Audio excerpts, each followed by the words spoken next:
नमस्कार दोस्तों, स्वागत है आपका आपके अपने यूट्यूब चैनल मन अप स्टोरीज में। दोस्तों, एक कहानी चल रही है, एक गरीब की बेटी का दर्द। तो दोस्तों, इसके 3 पार्ट अपलोड हो चुके हैं, ये चौथा पार्ट है। कहानी बहुत ही अच्छी है, बहुत ही मार्मिक कहानी है। कहानी को अंत तक जरूर देखिएगा। यदि आपने जो 3 पार्ट नहीं पढ़े हैं, यदि वो पढ़ने हैं तो नीचे डिस्क्रिप्शन बॉक्स में प्लेलिस्ट का लिंक दिया हुआ है, वहाँ पर तीनों पार्ट आपको मिल जाएंगे, आप उनको पढ़ सकते हैं। तो चलिए आगे का पार्ट हम इससे शुरू करते हैं। सीलो अपने घर जाती है। शामू को जल्दी जल्दी दिन का खाना खिलाती है और पास के एक दुकान पर जाकर मामा जी के घर फ़ोन करती है, लेकिन फ़ोन कोई नहीं उठाता। वह फिर फ़ोन मिलाती है, लेकिन उधर से कोई उत्तर नहीं मिलता। कदाचित दुर्भाग्य अभी भी उसका साथ नहीं छोड़ रहा था। वह पुनः घर जाती है और शामू को सारी बात बताती है। दीदी, तुम मुझे अकेले छोड़कर मत जाओ। अरे मेरे प्यारे भैया, मैं ये सब तुम्हारे लिए ही तो कर रही हूँ कि तुम पढ़ लिख सको और अम्मा और पिताजी का सपना जो है वो पूरा कर सको। श्यामू रोने लगता है। नहीं दीदी, मुझे नहीं पढ़ना, तुम मत जाओ। श्यामू सीलो के गले लग जाता है और उसको नहीं छोड़ता। सुन श्यामू, साहूकार ने कहा है कि वह तुम्हें मामा के घर पहुंचा देगा, तुम परेशान मत हो। अब मुझे जाना होगा, मुझे देर हो रही है। नहीं दीदी, मत जाओ। तब तक गीता आ जाती है। सीलो, तैयार है ना? हाँ काकी, पर मैं श्यामू को अकेले छोड़कर कैसे जाऊं? गीता श्यामू को किसी तरह समझाती है और सीलो को लेकर वहां से चली जाती है। 5-6 घंटे के बाद सीलो मुंबई पहुंच जाती है। मुंबई देखकर सीलो बहुत खुश होती है। वहां की इमारतें देखकर उसे आश्चर्य होता है। काकी, कितनी बड़ी बड़ी बिल्डिंग है ना यहाँ। मुंबई कैसा लगा? मज़ा आ रहा है ना? हाँ, बहुत। बस से उतरने के बाद गीता उसको एक तंग गली में से लेकर जाती है, जहां अजीब अजीब सी निगाहें उसे घूरती हैं। काकी, यह कौन सी जगह है? यह तो बहुत गंदी लग रही है। अरे जगह मत देख, यहाँ के लोग बहुत अच्छे हैं, तुम्हारा बहुत ध्यान रखेंगे। सीलो को नहीं पता था कि अब उसकी जिंदगी एक भयानक मोड़ लेने वाली है, इतना भयानक जिसकी उसने कभी कल्पना भी ना की थी।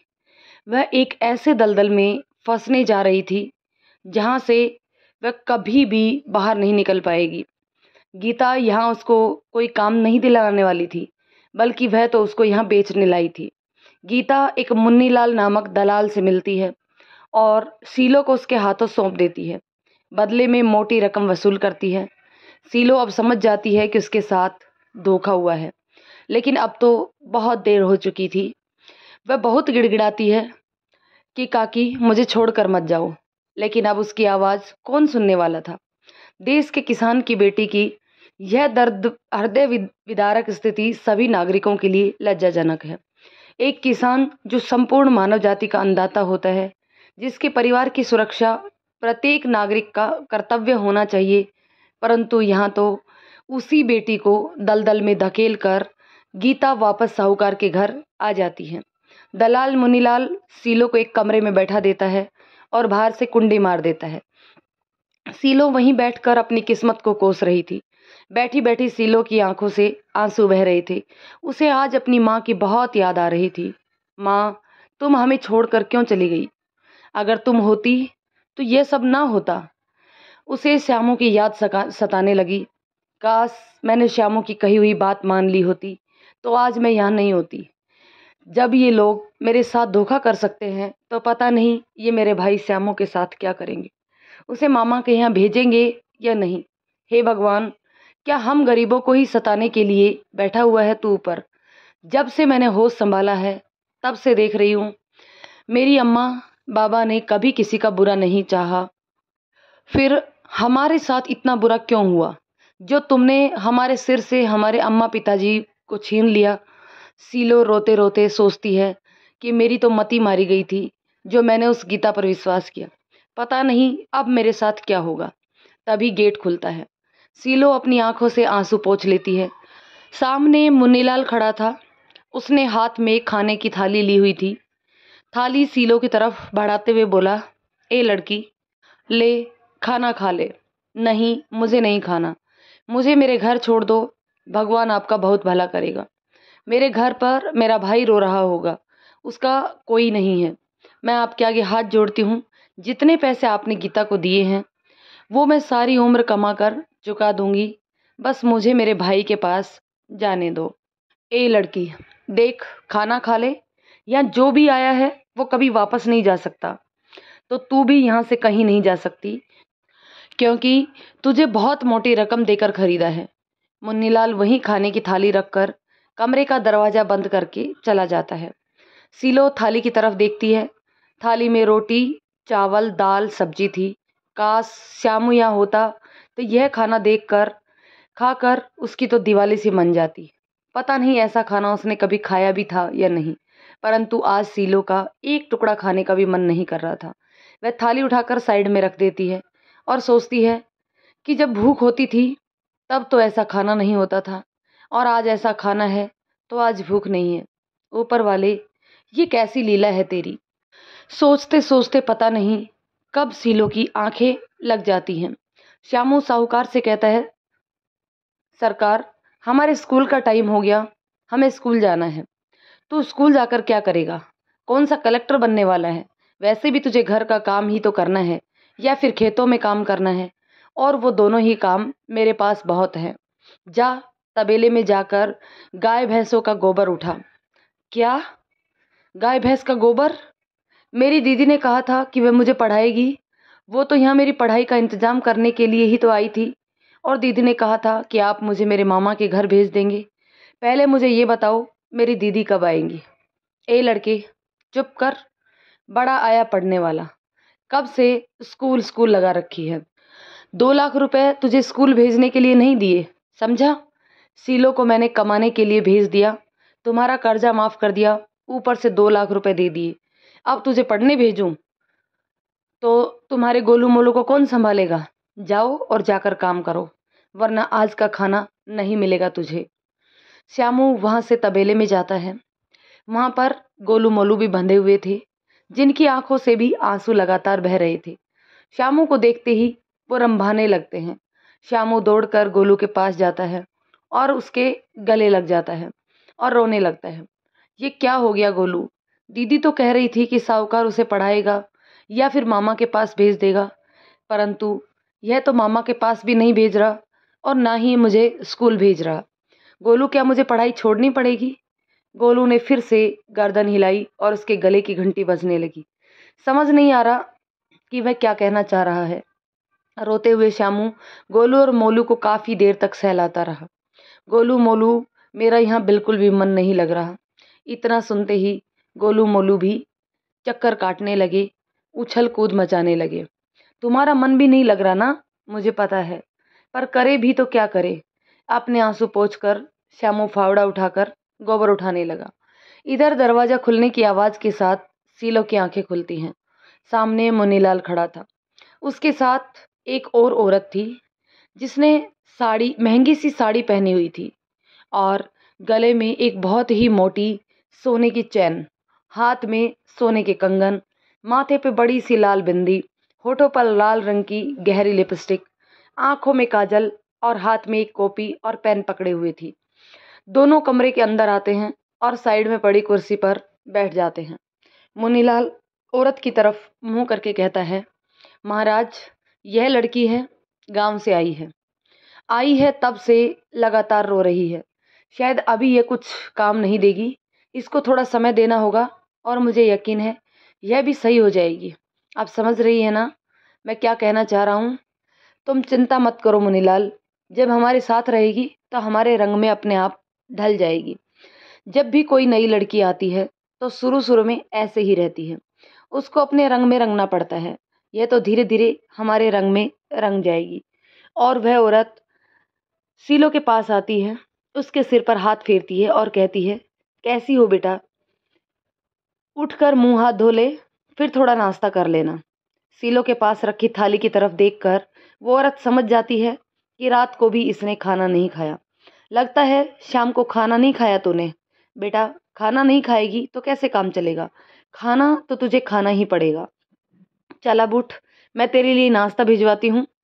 सीलो उस औरत को देखकर समझ नहीं पा रही थी कि इतने प्यार से बोलने वाली औरत कौन है। सीलो ने हाथ जोड़कर कहा, काकी, मुझे मेरे घर जाने दीजिए। मेरे घर पर मेरा भाई अकेला है, वह मेरे बगैर नहीं रह सकता और मेरे अम्मा पिताजी भी नहीं हैं। मेरा भाई रो रहा होगा, पता नहीं उसने खाना भी खाया होगा या नहीं। भगवान आपका भला करेगा। इतना कहकर शीलो उस औरत के पैर पकड़ लेती है। वो औरत शीलो के पास बैठ जाती है और उसके दोनों हाथ अपने हाथ में लेते हुए बोली, देख, मैं तुझे बड़े प्यार से समझा रही हूँ, क्योंकि बेटा जितनी जल्दी तू मेरी बात समझ जाएगी तेरे लिए उतना ही अच्छा होगा। देख, अब तू अपने घर कभी वापस नहीं जा सकती, मगर मैं तुझे बता देती हूँ, अगर तुम आराम से रहती हो और हमारा कहना मानती हो तो मैं वचन देती हूँ कि मैं समय समय पर तुझे तेरे भाइयों से मिलने दूंगी। लेकिन अगर तूने हमारी बात नहीं मानी तो तुझे कभी भी अपने भाइयों से नहीं मिलने दिया जाएगा। शीलो हाथ जोड़कर कहती है, नहीं, मुझे मेरे भाई से मिलवा दीजिए। मैं आपकी हर बात मान लूंगी, जो आप कहेंगी वही करूंगी। तो फिर ठीक है, उठ, हाथ मुंह धो ले। इतना कहकर अपनी कॉपी खोलकर, अच्छा बता, नाम क्या है तेरा? शीलो। वो औरत मुनीलाल की तरफ मुंह करके कहती है, अब तुम जा सकते हो, तुम्हारा काम पूरा हो गया, तुम्हारा हिस्सा तुम्हें मिल जाएगा। और तेजी से एक के बाद एक दोनों कमरे से बाहर निकल जाते हैं। शीलो अब समझ चुकी थी कि उसकी किस्मत को जो खेल खेलना था वो खेल चुकी है। वो एक बार फिर ऊपर मुंह करके रोते हुए कहती है, अम्मा हमें छोड़कर क्यों चली गई? अब हम क्या करें? हम श्यामू की बात मान लेते तो अच्छा होता। थोड़ी देर रोने के बाद वो उठती है और हाथ मुंह धोने चली जाती है। तभी एक लड़की आती है जिसकी उम्र कोई 10-12 वर्ष होगी, जो चाय और नाश्ता लाकर शीलो के सामने रख देती है। वो शीलो की तरफ देखती है। शीलो की आंखें सूजी हुई थी। उसकी सूजी हुई आंखों को देखकर वो लड़की इधर उधर दरवाजे के बाहर देखती है और आकर शीलो के आंसू पोंछती है और शीलो के गले लग जाती है। शीलो कुछ समझ पाती उससे पहले ही वो लड़की भाग जाती है। शीलो चाय के कप को घूरे जा रही थी। कुछ समझ नहीं आ रहा था कि अब मैं क्या करूं। ना उसके चाय पीने का मन था और ना ही नाश्ता करने का। पता नहीं श्यामू किस हाल में होगा। तभी उसे ख्याल आता है, क्यों ना मैं फ़ोन करके अपने मामा से पूछ लूं कि श्यामू आया कि नहीं। तभी उसे फिर से याद आता है कि जल्दबाजी में मैं तो फ़ोन नंबर लेना ही भूल गई। अब मैं क्या करूं? किस तरीके से अपने मामा के घर फ़ोन कर बात करूं? श्यामू सोच रहा होगा कि उसकी बहन शहर गई है कमाने के लिए, लेकिन उसे क्या पता उसकी बहन अब कभी वापस नहीं आएगी। अब तो शीलो के दिमाग ने काम करना भी बंद कर दिया था। थोड़ी देर बाद फिर एक लड़की आती है और शीलो को एक साड़ी देकर उसे नहाकर पहनने को बोलकर चली जाती है। शीलो कमरे के साथ अटैच बाथरूम में नहाने चली जाती है, पर उसे साड़ी पहननी ही नहीं आती। वह पेटीकोट ब्लाउज पहनकर साड़ी से अपने वक्ष स्थल को ढके काफ़ी टाइम से खड़ी थी।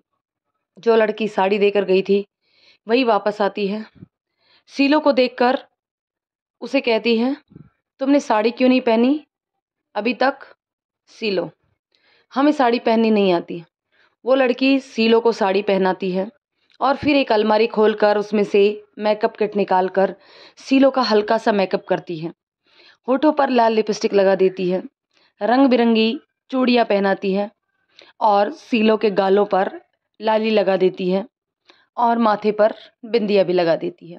आंखों में काजल लगा देने देती है। शीलो का रंग गांव में धूप में काम करके सांवला जरूर हो गया था, लेकिन नैन नक से वह बहुत ही सुंदर थी, इसलिए तैयार होने के बाद बहुत सुंदर लग रही थी। परंतु शीलो के चेहरे की उदासी से उसका चेहरा मुरझाया हुआ था। शीलो तो पत्थर सी बनी बैठी थी। वो लड़की धीरे से बोलती है, बहन, इसे अपनी किस्मत समझ लो और खुश रहना शुरू कर दो, क्योंकि तुम्हारे आंसू देखने वाला यहाँ कोई नहीं है। जितनी जल्दी ये बात समझ जाओगी तुम्हारे लिए उतना ही अच्छा होगा, क्योंकि तुम्हारी तरह ही तुम्हारी इस बहन ने भी बहुत आंसू बहाए हैं। अब तो मेरी आंखों में आंसू भी नहीं रहे बहाने के लिए, इसलिए अपने आप को जल्दी से जल्दी इस माहौल में ढालने की कोशिश करो।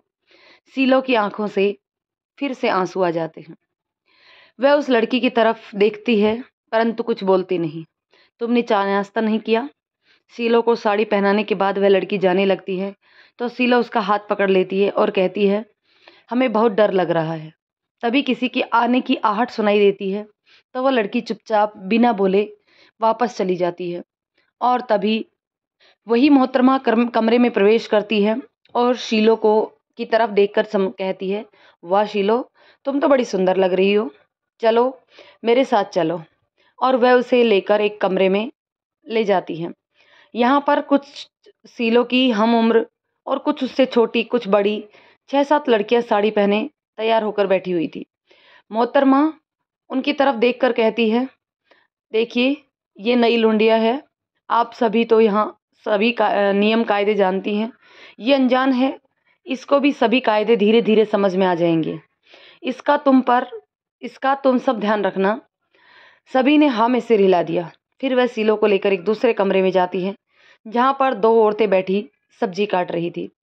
शायद वह दोपहर के खाने की तैयारी कर रही थी। उनके पास जाकर वह मोहतरमा कहती है, कमो ये सीलो है, नई आई है, इसे अभी वहाँ नहीं भेज सकते, इसलिए मैं चाहती हूँ कि जब तक यह वहाँ जाने के लिए पूरी तरीके से तैयार ना हो जाए, तब तक इसे अपने साथ रखो और इससे रसोई का काम करने में मदद लो।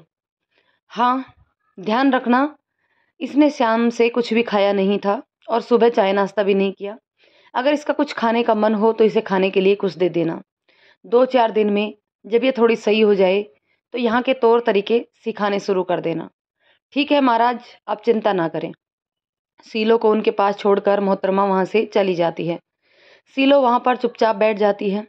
तभी दूसरी औरत जो सब्जी काट रही थी, वह सीलो के सिर पर हाथ रखकर कहती है, चलो कुछ खा लो। और बगल में रखी टोकरी में से एक केला उठाकर सीलो की तरफ बढ़ा देती है, ये लो, इसे खा ले। अब तक सीलो समझ चुकी थी कि अब कुछ नहीं हो सकता, भलाई इसी में है कि जैसा ये कहती हैं वैसा ही कर ले। अगर कहीं से भी कोई और रास्ता नजर आएगा तो फिर कुछ करने की सोच लूंगी। इतने में ही कम्मो कहती है, सीलो यहाँ से भागने की कोशिश मत करना। यहाँ से तो भाग नहीं सकती, क्योंकि जब मैं शुरू में यहाँ से आई थी तो मुझे भी ऐसा ही लग रहा था कि कुछ ना कुछ तिकड़म करके मैं यहाँ से भाग जाऊंगी, पर ऐसा हो ना सका। इनके आदमियों की नज़रें हर जगह पर रहती हैं, इसलिए यहाँ पर आराम से खाओ पियो और आराम से रहो, खाने पीने की कोई कमी नहीं है। सीलो कम्मों से केले लेकर खाने लगती है। बैठे बैठे सीलो की आंखों में फिर से पानी आ जाता है। कम्मों के साथ बैठी औरत सीलो से कहती है, लो बेटा, ये लहसुन छील ले। उस औरत की उम्र करीब 55 वर्ष के आसपास की होगी। क्या नाम बताया बेटा? सीलो। काकी, सीलो नाम है मेरा। सीलो के मुंह से काकी शब्द सुनकर वो औरत सीलो की तरफ देखती रह गई। तभी कमो उसकी, जिसकी उम्र भी लगभग 55 से ऊपर ही थी, उस औरत से कहती है, सुखिया, मेरी कमर में थोड़ा दर्द है तो इस लड़की से काम करवा ले, तब तक मैं थोड़ा कमर सीधा कर लेती हूँ, थोड़ी देर में आ जाऊंगी मैं। यह कहकर कमो वहाँ से चली जाती है। दोस्तों, इस पार्ट को हम यहीं पे ख़त्म करते हैं। जानते हैं नेक्स्ट पार्ट में कि शीलो के साथ अब क्या होता है। क्या शीलो यहीं पर रह जाएगी या फिर कुछ और नया मोड़ लेगी शीलो की ज़िंदगी? जानने के लिए देखते रहिए। कमेंट करके ज़रूर बताइएगा कहानी आपको कैसे लगी। पसंद आए तो लाइक और शेयर करें, और यदि चैनल पर नए हैं तो चैनल को सब्सक्राइब कर लें। धन्यवाद दोस्तों।